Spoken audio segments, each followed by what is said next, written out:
So, what really makes a business tick? It's so much more than just a clever idea. It really boils down to two things: how it's built on the inside and how it survives in the big, wide world outside. So, today, we're going to dig into that hidden architecture of organizations and the markets they have to navigate. I absolutely love this analogy. Just think about it for a second. A company's structure is literally its skeleton. It's that internal framework that gives it shape, supports all the weight, and, most importantly, dictates how all the different parts connect and actually work together. Without it, you've just got, well, a blob. But here's the thing. A perfectly designed skeleton doesn't just exist in a vacuum, right? It has to walk out into the real world and face the weather. All those unpredictable, super powerful forces of the market. We're talking about the economy, about your competitors, about changing customer tastes. That's the weather that shapes every single move a business makes. Okay, so let's start from the inside out. We're going to begin by really examining that skeleton, the internal design that holds a whole company together. How do you even go about building one?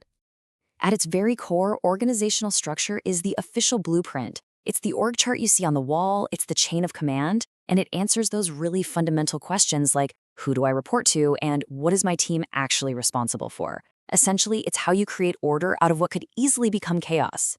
Now, there isn't just one way to build this skeleton. Let's look at three of the most common ways. First up, you've got a functional structure. Think of a local bakery. You group people by their jobs, bakers in one team, sales folks in another. It's super efficient, but, and this is a big but, teams can get siloed off into their own little worlds. Then there's the divisional structure. Imagine a huge company creating separate divisions for North and South India. This makes them really responsive to local needs, but it can also mean you're duplicating a lot of roles and resources. And finally, a lot of tech firms use a matrix structure, where an engineer might report to both a project manager and their engineering department head. It's incredibly flexible, but as you can probably imagine, having two bosses can get complicated.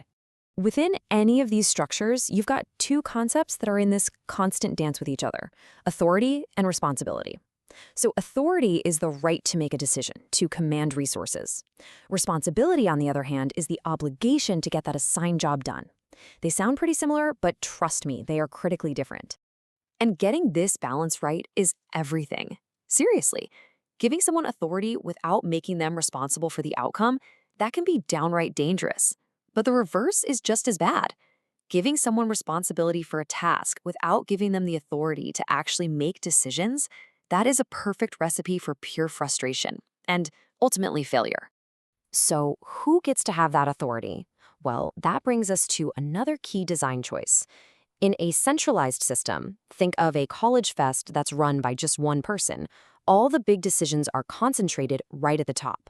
It's fast, sure, but it can also become a massive bottleneck. On the flip side, in a decentralized system, like a big retail chain that empowers its local store managers to make their own calls, decision-making is spread out. It's way more adaptive, but it can sometimes be slower to get everyone on the same page. Okay, so we've built our skeleton, we've defined our roles, we've balanced authority and responsibility, and we've picked a decision-making model. But like we said right at the start, that's really only half the story. It has to step outside. It has to face the storm, that complex, always changing environment of the market. So now let's go explore that environment. All right, we're shifting our focus now to those external forces. These are the economic principles that really govern how a business interacts with its customers, with its competitors, with everybody. Now, a really fundamental concept here is something called marginal utility. It sounds kind of fancy, but it's an idea you experience every single day. It's just, how much extra joy do you get from having one more of something? That first slice of pizza is absolutely amazing. The 10th slice?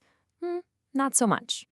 That feeling of fading joy you get after the third piece of rusk, that right there is diminishing marginal utility in action. And honestly, understanding this simple human behavior is how businesses predict how much of their product people will actually want to buy. So a company isn't just facing individual customers, it's facing an entire market. And the structure of that market completely changes the rules of the game. So what do these different playing fields even look like? Let's break down the different market structures. At one extreme, you have perfect competition. Think of a veggie market.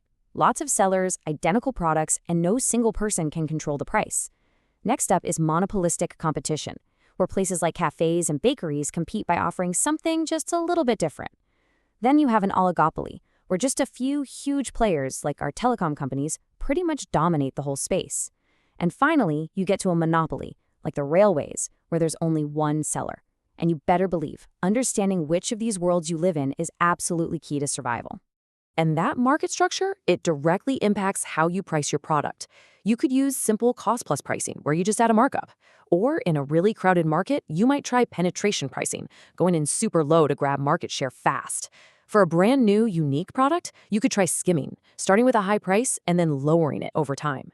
And of course, there's psychological pricing, that classic trick of selling something for $99 instead of $100. So, we've looked at the internal plan, the skeleton, and the external reality, the weather.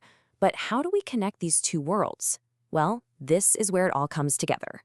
Think of it this way. Your organizational structure, that's your internal game plan. It's the intentional, on-paper design for how you want your business to operate. And economics, that's the bridge that connects the two. It's the set of tools that lets your internal plan actually succeed out in the real world. It's what forces your carefully built skeleton to adapt and respond to the market's unpredictable weather. And ultimately, it's the link between what you want to do and what you actually can do. And that leaves us with one final thought to take away with you. Look at your own workplace, or a project you're on, or even just a company you admire. How is its internal skeleton, its structure, its processes, how is it really designed? And more importantly, is it built to be rigid and just break in a storm, or is it flexible enough to bend and even thrive in the unique weather of its market?